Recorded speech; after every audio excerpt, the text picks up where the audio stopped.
Shalom Bapak Ibu Saudara yang terkasih di dalam Tuhan Yesus Kristus. Selamat bergabung kembali dalam Sukacita Pagi. Saudara, pagi ini 1 Yohanes 2 ayat 15 akan menjadi dasar renungan kita. Dikatakan demikian, janganlah kamu mengasihi dunia dan apa yang ada di dalamnya. Jikalau orang mengasihi dunia, maka kasih akan Bapa tidak ada di dalam orang itu. Saudara, renungan ini saya beri judul tidak terikat pada dunia. Saudara, Yohanes menyatakan bahwa terdapat perbedaan antara orang yang mengasihi Bapa di sorga dan orang yang mengasihi dunia. Dunia yang dimaksud Yohanes tentu bukan alam ciptaan yang patut kita jaga ini ya. Ini harus dicintai oleh kita. Tapi dunia di sini adalah cara hidup yang menuju kebinasaan. Cara hidup atau tradisi atau kebiasaan yang bukan dari Allah pasti dikuasai atau dipimpin oleh si jahat. Dia menghasut orang-orang supaya punya gaya hidup sesuai dengan kehendaknya, yang berjauhan, berbalik dari kehendak Allah. Nah, orang-orang yang hidup tidak mau berada dalam pimpinan Allah sudah pasti menjadi orang-orang yang menolak Allah, yang tadi dikatakan berseberangan itu.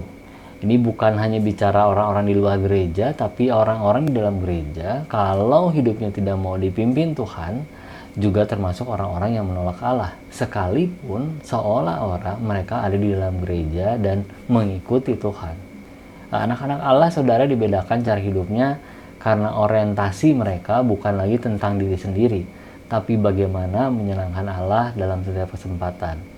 Itu sebabnya sangat sulit seorang anak Tuhan yang taat berada di tengah-tengah para penolak Allah tanpa ada perasaan terganggu begitu ya.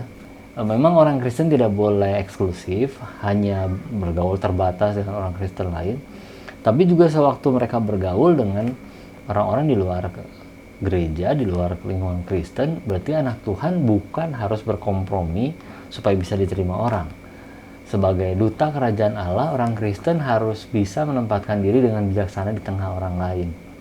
Ini sebuah tantangan tentunya, tetapi orang Kristen memang tidak bisa terikat pada kebiasaan-kebiasaan yang orang sekitar lakukan. Misalnya terikat pada pornografi, pada uang, pada kekuasaan. Terikat ini kan artinya melakukan tindakan-tindakan itu pada sisi yang satu dan pasti mengabaikan Allah pada sisi yang lain. Nah, sehingga komitmen kasih kepada Bapa di surga seperti arahnya yang kita tadi baca bersama adalah bukti adanya kasih Bapa di dalam diri orang tersebut. Komitmen ini ditunjukkan dengan cara tidak punya kebiasaan hidup serupa dengan lingkungan kita. Saudara, maka panggilan pagi hari ini adalah mari kita terus melepaskan diri dari kebiasaan hidup yang salah dan menggantinya dengan kebiasaan yang menyenangkan Tuhan. Mari kita berdoa, saudara. Bapa kami yang di surga, kami sungguh bersyukur Yohanes mengingatkan kami pada pagi hari ini. Biarlah kami boleh terus mengoreksi kehidupan kami, supaya kami boleh semakin serupa seturut dengan Kristus saja.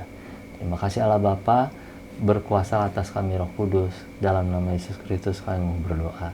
Amin. Damai sejahtera dari Tuhan Yesus Kristus menyertai.